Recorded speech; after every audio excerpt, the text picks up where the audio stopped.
Кутман күнүңүздөр менен биздин сүйүктүү замандаштарыбыз, сүйүктүү досторубуз, баарыңыздар менен чогуу 10 мүнөттүк чай кайнаганча 10 мүнөт деп аталган подкастты баштадык. 10 гана мүнөт убактыңызды бөлүп биз менен бирге болуңуз. Жаңы көзүңүз ачылып атса Кутмантан каалайбыз, жата турган болсоңуз Кутман кеч каалайбыз. Атым Аку, бүгүн биз Шебалык падыша аял, акылмандылыкка умтулган аял жөнүндө сөз кылгым келип турат да. Бир аз айта кетсем, бул эмне болгон аял?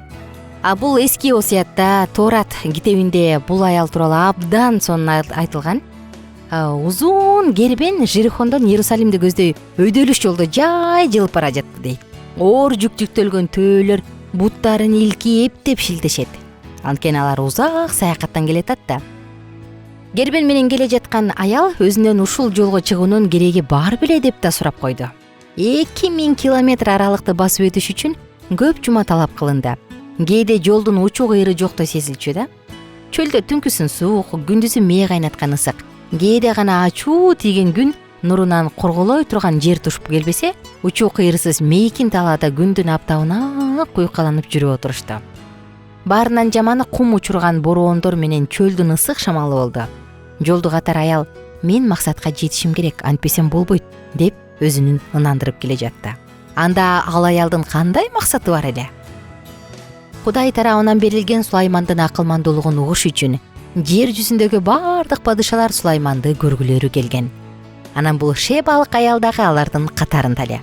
2000 километр аралыкты басып Шебалык аял Сулайман падышаны көрүш үчүн келе жатат. Ал Кудай жөнүндө билүүнү эңседи. Сулаймандын даңкы бардык учурда Ысрайылдын Кудайы менен байланыштуу экендиги жөнүндөгү чындык көмүскөдө калбайт. Ал өзү көп кудайларга табынат. Аялчы деңиздин жана жердин кудайларына, согуштун, тынчтыктын, күн менен түндүн кудайларына айтор толтура. Бирок бул кудайлар анын бир да өтүнүчүн аткарып берген эмес. Бул нерседе Сулайман падыша жардам бере алар бекен? Ал акылдуу аял. Достор, караңызчы. Акылдуу болгону менен өзүндөгү билим аны канааттандырбай калган. Ал дагы көптү билгиси келген, дагы акылдуураак болгусу келген. Ошондуктан болгон түйүнчөгүн түйүп, алыс жолго Сулайманды көрүш үчүн чыкты. Абдан кызык, мен ушул аялга аябай баа берем да. Ушул Сулаймандын сөзүн угуп, баягы өзүнүн акылын дагы кененирээк кылыш үчүн, дагы тереңдетиш үчүн канча деген жолду ысыктап басып өтүүнү. Кээде койчу ишке барбай эле коеюн деп 1 сааттык жолго баргың келбей калат го. Өтүп бара жаткан кербенди көргөн ар бир жергиликтүү тургун Шебалык падыша аялдын акылман Сулаймандан кеңеш суроо үчүн Иерусалимге бара жатканын албетте билген.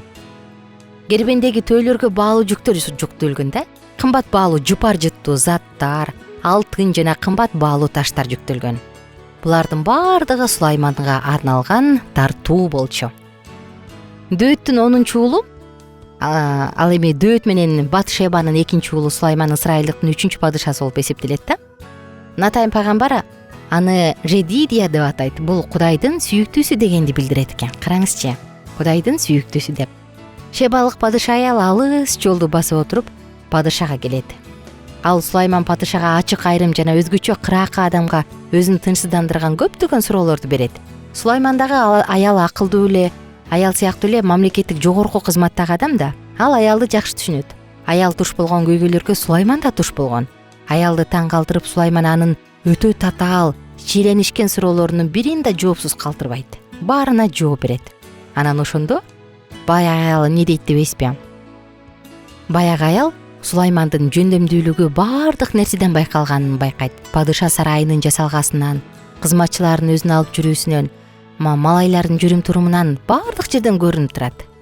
Кудайга болгон ишеним анын жашоосунун бардык тарабын камтып, жашоосунун негизги мазмун экенин да байкайт. Сулайман падыша аны жашоосунун сырткы мамлекеттик тарабы менен гана тааныштырбастан, анын Кудайдын ибадатканасындагы чогулушка катышуусуна мүмкүнчүлүк берет. Анан айтат: "Мен уккандай эле бар экенсиң" деп. Караңызчы. Кудай менен мен кандайды уксам, сен чын эле ошондой экенсиң, керек болсо андан дагы ашып түшөт экенсиң дейт. Абдан кызык сөз, достор. Караңызчы. Саякатты ал күткөндөн дагы сонун болот. Акылмандык берметтен артык экенин түшүнөт. Анткени материалдык жактан эле эмес, руханий жактан дагы байып алып, баягы аял кайрадан артка кайтат. бирок аялга берилген эң сонун белек баа жеткис болчу. Бул акылмандыкты берген Кудай жөнүндө билүү болду. Шебалык падыша аял дүйнөлүк тарыхка кирди. Аны Ыйса Теңир да мисал калтырган. Ал аны Сулайман падышанын акылмандыгына жетиш үчүн кыйынчылыктардан коркпой, кеткен чыгымдарды эсепке албай келгендиги үчүн мактайт да. Бирок акылмандуулукту баары эле кабыл ала бербейт го. Шебалык падыша аял болсо билимге, чыныгы билимге, Кудайды таанып билүүгө умтулгандардын баары үчүн үлгү экени айтылган. Теңир өзүнө жаккан адамга акыл да, билим да, кубаныч да берерине көз жетет. Ошентип, ал байып алып үйүнгөздөй кетет. Падыша аял үстүрт билимге ыраазы болбостон акылмандуулуктун булагын издөөгө киришет да. Ушул нерседе ал башкалар үчүн абдан үлгүлүү. Аталган билим ал үчүн жетишерликпи? Же анын жүрөгү Кудайды, чындыктын өзүн жакындан таанууну эңсейби? Кандай деп ойлойсуз? Ылдый жакка жазып койсоңуз болот комментарийге. Анткени Сулаймандын акылмандуулугу да Кудайдан берилген. Акылдан келген акылмандуулук эмес, жүрөктөн чыккан акылмандуулук бул эң жогорку акылмандуулук болуп эсептелет. Ошол акылмандуулукту таанып билген адамдын гана келечеги бар. Миңдеген жылдардан кийин элчи Жакып ыйык жазууну угуу менен эле чектелип, аны аткарбаган адам өзүн өзү алдаган жазганда. Сиз сөздү угуп, бирок аткарбаган адам дейт. Өзүн күзгүдөн карап, мен мындай экенмин деп туруп, бирок мындай бир кадам ары башта басар менен кандай экенин унутуп калганга барабар дейт. Караңызчы. Шебалык аял падыша чынында эле акылдуу болгонбу? Сулаймандан көргөн акылмандуулукту ал акылы менен эле түшүнгөнбү, же жүрөгү менен да кабыл алганбы? Ал өзү ойлогон пландарын ишке ашырганбы? Ал баардыгын толугу менен аткарганбы? Кызык, бул кызык бойдон калат. Эгерде шебалык падыша аял Кудайды таппаган болсо, көптөргө үлгү болгонуна карабастан ал трагедиялуу адам болуп эсептелет. Анткени Кудайды табышы үчүн ага баардык мүмкүнчүлүктөр түзүлгөн. Бул суроого жоопту кайдан табабыз? Ыйсанын сөздөрүнөн эмеспи?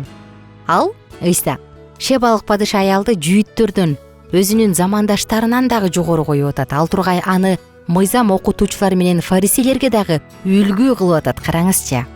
Бул падыша аялдын тарыхы ийгиликтүү аяктаганынын далили эмеспи? Бул акылмандуулукту эңсеген аялдын тарыхы. Чындыгында ушундай, достор. Караңызчы, канча деген жерди басып өтүп, күндүн ысыгына эч нерсеге карабай келип, анан Сулаймандын сөздөрүн угуп, анан мен уккандан да артык экен. Эми мен ишендим. Эми мен момундай болдум деп туруп, анан суктанып, тартууларынын баарын берип туруп, анан кайра артка кетип атат да. Жашообузда акылмандуулукту издейбизби? Жашообузда билимге умтулабызбы? Жашообузда мен өсөйүн, аракет кылайын, мен чыныгы Кудайды таанып билгим келет, негизи ишеним деген эмне? Кудайга кантип жабууга болот? Деген сыяктуу маанилүү суроолор жөнүндө ойлонобузбу? Бул нерсе биздин жашообузда канчалык деңгээлде мааниге ээ? Бул тууралуу ойлонобузбу? Абдан кызык, достор. Мына ошондуктан мен да каалайт элем, чындыгында биздин жашоодо изденүүбүз канча акча таап, кантип көбүрөөк акча табам эмес, биздин акылмандуулугубузду, билимибизди сугарып, жаратканды таанууга болгон аракетибиз көбүрөөк болсо экен дейм. Ылдый жаккан достор, комментарийге жазып койсоңуз болот. Чындыгында сиздин жашооңузда эмнеге көбүрөөк умтуласыз, эмне жөнүндө көбүрөөк кыялданасыз, эмне жөнүндө көбүрөөк ойлоносуз? Мен болсо сиздерди, достор, Алкитап чекит медиа сайтына чакыргым келет. Ал жакка катталып, биз менен бирге эң сонун маалыматтарды угуп, эң сонун курстарды окуп өтсөңүз болот. Биз ар бириңиздерди күтөбүз. Анан ушул эле угуп жаткан YouTube каналга дагы катталганды унутпаңыз. Ар бир катталуучу биз үчүн кымбат. Эгерде сизге ушул подкаст жакса, анда мүмкүн санаалаштарыңыз, туугандарыңызга, досторуңузга жөнөтүп бөлүшүп койсоңуз кубанычта болобуз. Каналга катталып алсаңыз, күнүгө эртең менен подкасттар чыккан маалда эскертүү келип турат. Келип, сиз дагы угуп, жакты белгисин басып турсаңыз кубанычтабыз. +1 301 760 60 70 WhatsApp номерубуздагы кызматта. Ал жакка да сурооңуз болсо, сунушуңуз болсо, жеке пикириңиз болсо жазып коюңуз, биз күтөбүз. Достор, баарыңыздарга көңүлдүү кеч, көңүлдүү күн, көңүлдүү таң. Кайрадан амандашканча сак саламатта туруңуздар. Биздин сабактар менен кененирээк Алкитап чекит медиа сайтынан таанышыңыз.